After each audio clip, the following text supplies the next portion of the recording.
Hi guys, and welcome to another basement review, and today it's chapter 646 of Naruto. And this is a big one. There's no doubt about it. In the area of lore and what happened in the past, we finally get the answers. What's on the Uchiha Temple wall? We finally get that answer. It's that freaking awesome. And we got to start off by saying we get to see the Jubi's final form, which happens to be a goddamn tree. Okay, I can deal.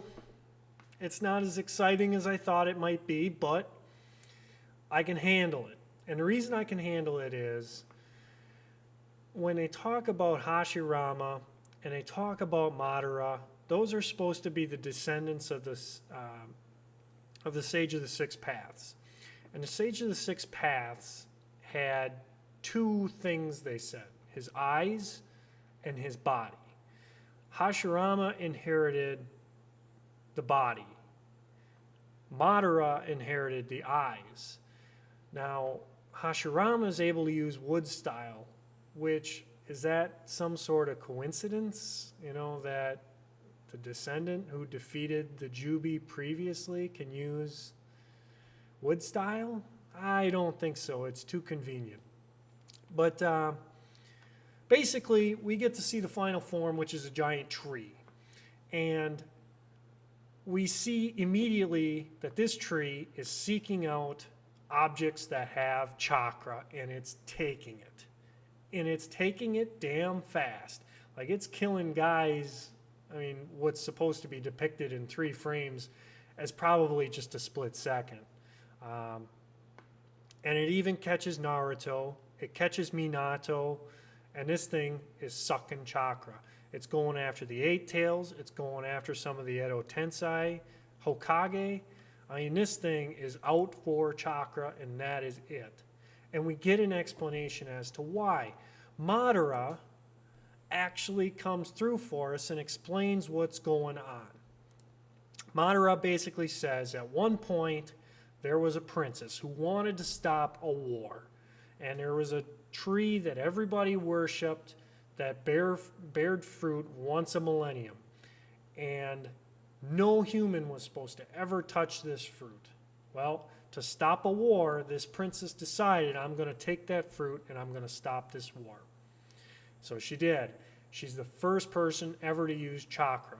And apparently she subdued the war, but in the end it didn't help because the wars just got worse. Everything went to hell. The Jubi came and attacked.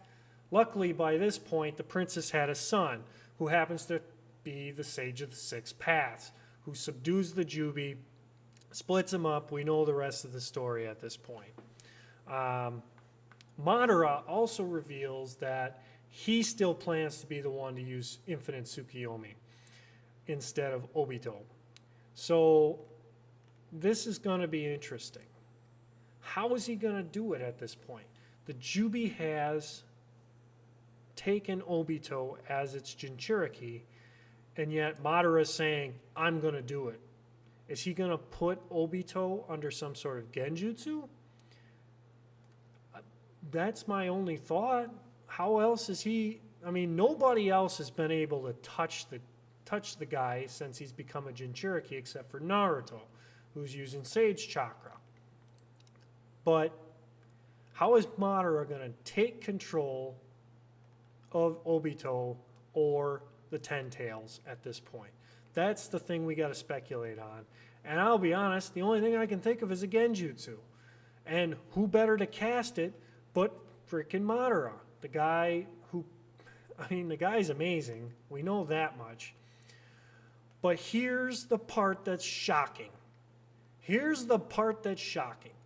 As I was saying earlier, Naruto gets caught by some of the wood branches coming from this tree god. The second Hokage tries to stop it. He's slicing and dicing with his water techniques, and it just ain't working. There's too many of these branches. But guess who finally shows up? the third Hokage makes an appearance. And good God, he makes a line that just made me laugh. And that's, "Sorry I'm late." Where were you? Were you out taking a shit?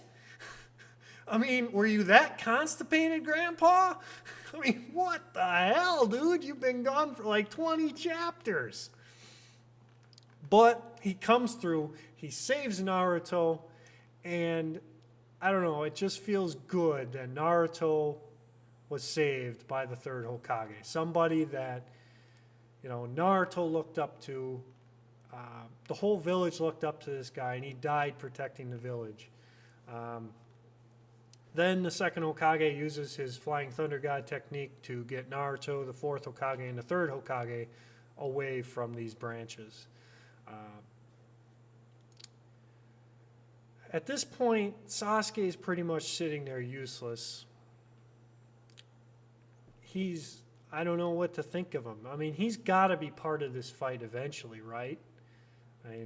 I just don't see it right now. And I don't know if he's just analyzing or what, but I'm hoping to God he comes through with something. So we get an epic scene where we see B, we see Naruto, we see a bunch of red shirts on the ground with all their chakra sucked out, and we see Obito, who's just, "Your suffering's over, guys. You've endured enough." And we see the big tree with the moon in the sky. Is it over? I don't think so, especially considering Madara doesn't think it is. But they explain what's going to happen with Infinite Tsukiyomi. The 10 Tails has a flower on top of the tree that's going to bloom.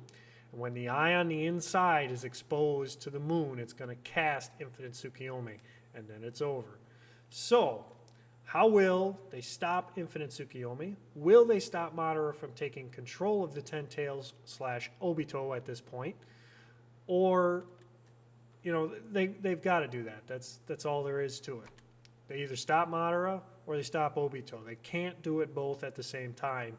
They got to choose one or the other at this point. And right now, to me, it's Obito. You stop Obito. But it's kind of scary to think, can Madara really take control of Obito and the 10 Tails? Anyways, guys, this was a phenomenal chapter. If you like a little history of the series, it was a phenomenal chapter as Madara explains that he's still planning on casting Infinite Tsukiyomi, not Obito. And it was a good chapter because the third Hokage finally showed up and did something. So, guys, please like, subscribe, and comment.